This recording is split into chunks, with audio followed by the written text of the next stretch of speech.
जय गुरुजी। अथ श्री वामन पुराणम् अथैकचत्वारिंशोऽध्यायः। लोमहर्षण उवाच। समुद्रास्तत्र चत्वारो दर्विणा आहृताः पुरा, प्रत्येकं तु नरस्नातो गोसहस्रफलं लभेत। यद्विचिन्त क्रियते तस्मिन् तपस्तीर्थे द्विजोत्तमा। परिपूर्ण हि तत्सर्वम् अपि दुष्कृतकर्मणः। शतसाहस्रिकं तीर्थ तथैव शतिकं द्विजः। उभयोर्हि नरः स्नातो गोसहस्रफलं लभेत। सोमतीर्थ च तत्रापि सरस्वत्यास्तटे स्थितं। यस्मिन् स्नातस्तु पुरुषो राजसूयफलं लभेत्। रेणुकाश्रममासाद श्रद्धानो जितेन्द्रियः। भक्त्या च यत्पुण्यं तत्फलं प्राप्नुयात् नरः। ऋणमोचनमासाद तीर्थब्रह्मनिषेवितं। ऋणैर्मुक्तो भवेन्नित्यं देवर्षिपितृसम्भवः। कुमारस्याभिषेकं च ओजसं नाम विश्रुतम्। तस्मिन् स्नातस्तु पुरुषो यशसा च समन्वितः। कुमारपुरमाप्नोति कृत्वा श्राद्धं तु मानवः।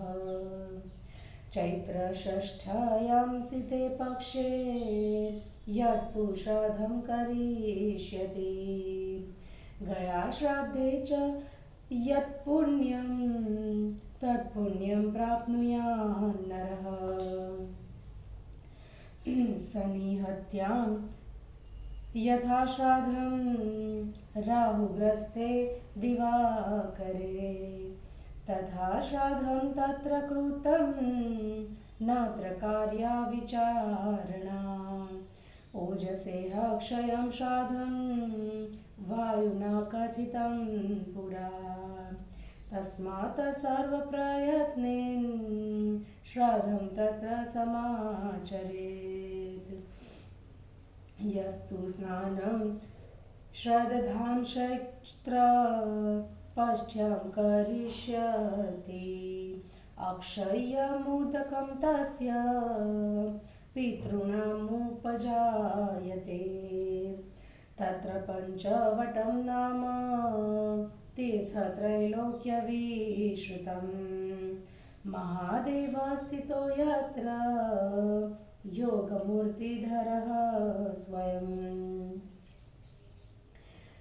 तत्र स्नात्वा अर्चयित्वा च देवदेवं महेश्वरं।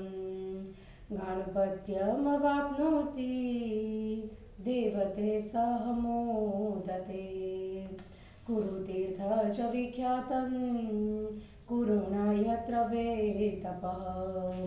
तप्तं सुधोरं क्षेत्रस्य कर्षणार्थद्विजोत्तमः।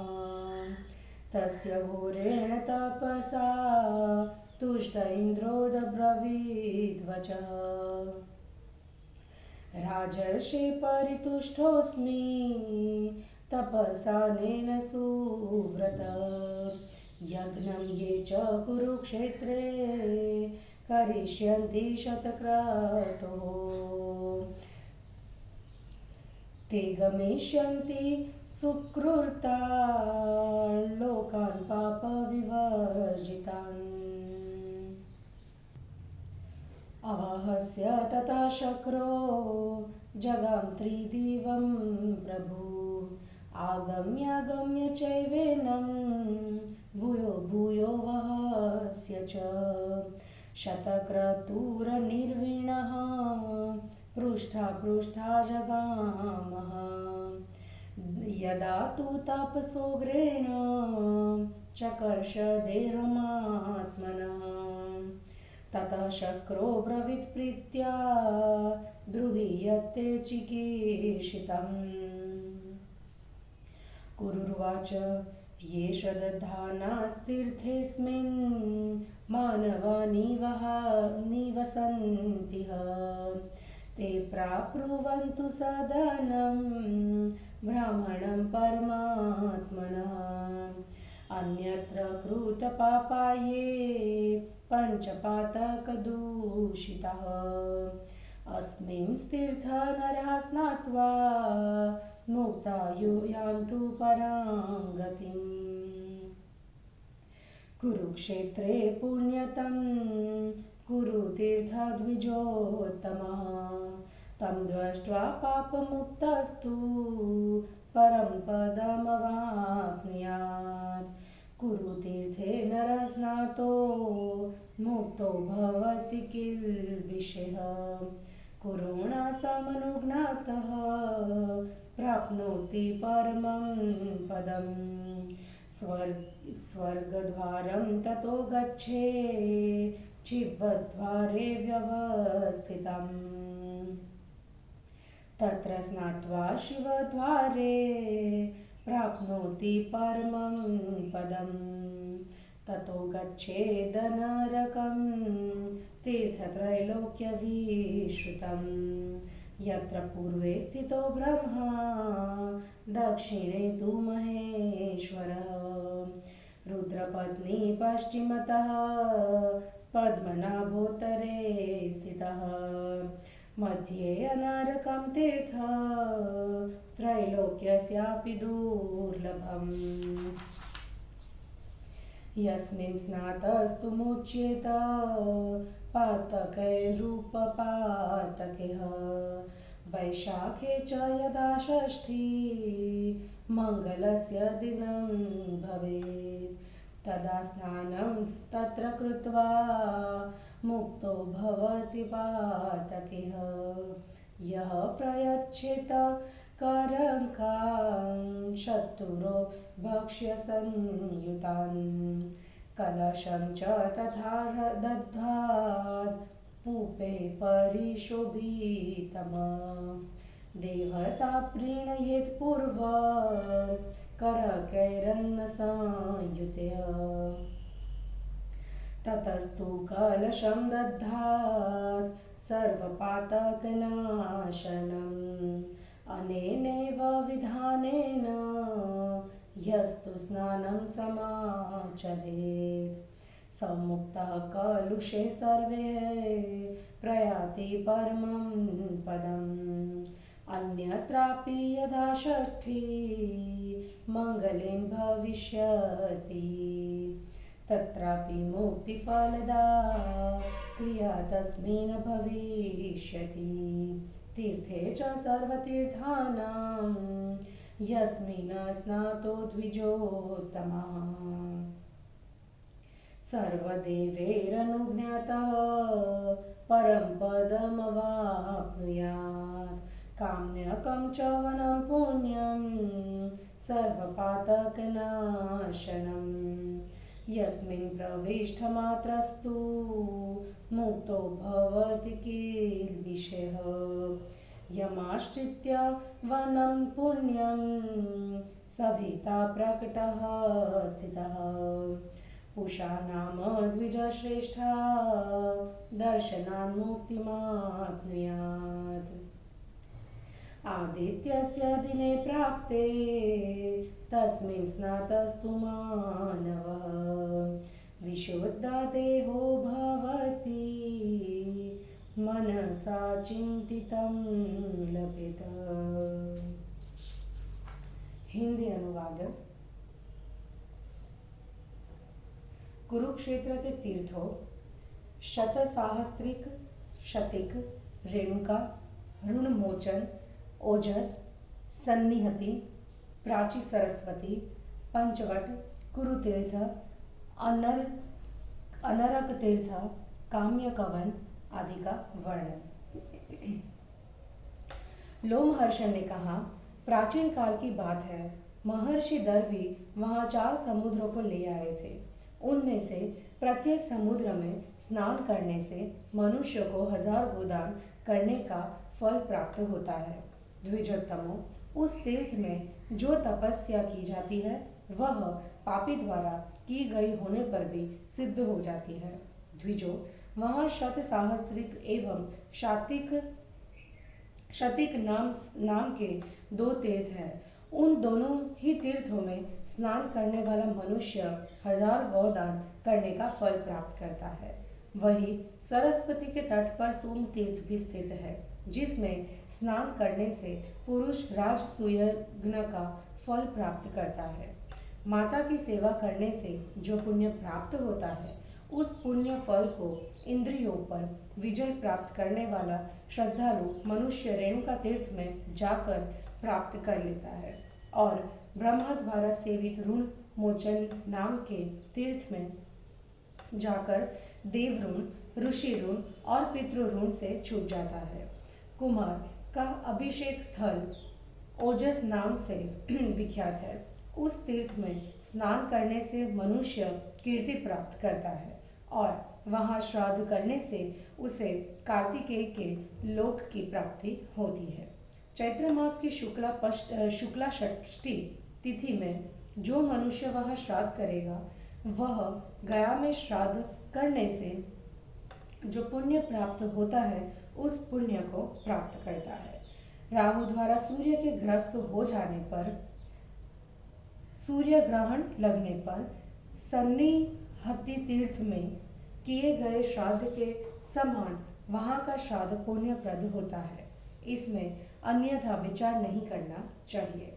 पूर्व समय में वायु ने कहा था कि ओजस तीर्थ में किए गए श्राद्ध का क्षय नहीं होता है, इसलिए प्रयत्न पूर्वक वहाँ श्राद्ध करना चाहिए। चैत्र मास के शुक्ल पक्ष की षष्ठी तिथि के दिन जो उसमें श्रद्धा पूर्वक स्नान करेगा, उसके पितरों को अक्षय जल की प्राप्ति होगी।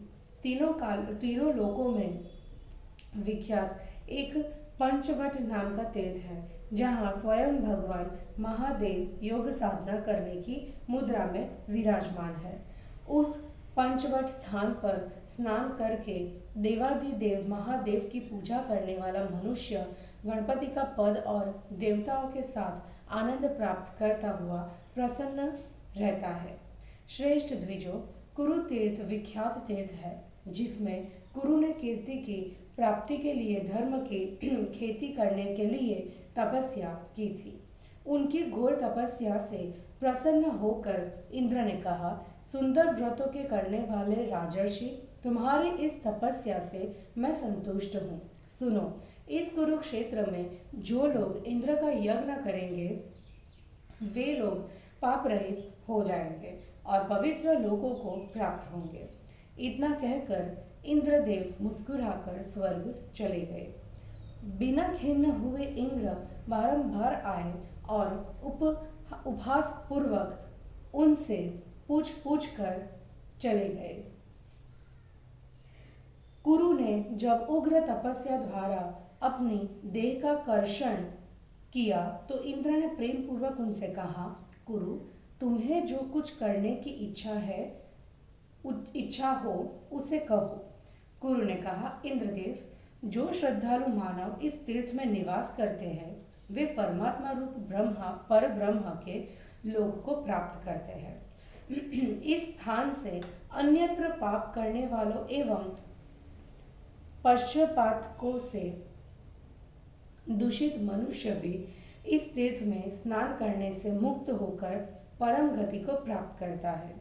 लोमहर्षण ने कहा, श्रेष्ठ ब्राह्मणों, कुरुक्षेत्र में कुरु तीर्थ सर्वाधिक पवित्र है। उसका दर्शन कर पापात्मा मनुष्य भी मोक्ष प्राप्त कर लेता है तथा कुरु तीर्थ में स्नान कर पापों से छूट जाता है एवं गुरु की आज्ञा से परम पद को प्राप्त करता है।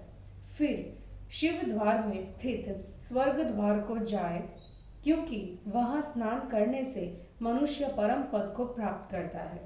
शिव द्वार जाने के पश्चात तीनों लोकों में विख्यात अनरग नाम के तीर्थ में जाए।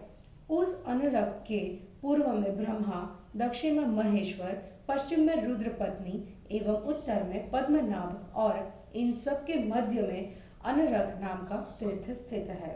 वह तीनों लोकों के लिए भी दुर्लभ है। जिस अनरग तीर्थ में स्नान करने वाला मनुष्य छोटे बड़े सभी पापों से छूट जाता है। जब वैशाख मास की षष्ठी तिथि को मंगल दिन हो, तब वहां स्नान करने से मनुष्य पापों से छूट जाता है। उस दिन खाद्य पदार्थ से संयुक्त 4 चरक मतलब करवे या कमंडलू एवं मालपुओं आदि से सुशोभित कलश का दान करें। पहले अन्न से युक्त करवों से देवता की पूजा करें, फिर संपूर्ण पापों के नाश करने वाले कलश का दान करें। जो मानव इस विधान से स्नान करता है वह संपूर्ण पापों से छूट जाएगा और परम पद को प्राप्त करेगा। इसके अतिरिक्त अन्य समय में भी मंगल के दिन षष्ठी तिथि होने पर उस तीर्थ में की हुई पूर्वोक्त क्रिया मुक्ति देने वाली होगी। श्रेष्ठ द्विजों, वही समस्त पापों का विनाश करने वाला तीर्थ शिरोमणि काम्य कवन नाम का एक तीर्थ है। जो मनुष्य उसमें स्नान करता है वह सभी देवों की अनुमति से परम पद को प्राप्त करता है। इस वन में प्रवेश करने से ही मनुष्य अपने समस्त पापों से छूट जाता है। इस पवित्र वन में पूषा नाम के सूर्य भगवान प्रत्यक्ष रूप से स्थित है। द्विज श्रेष्ठो, उन सूर्य भगवान के दर्शन से मुक्ति प्राप्त होती है। रविवार को उस तीर्थ में स्नान करने वाला मनुष्य विशुद्ध देह हो जाता है और अपने मनोरथ को प्राप्त करता है। और इस प्रकार श्री वामन पुराण में 41वां अध्याय समाप्त हुआ। जय गुरु जी।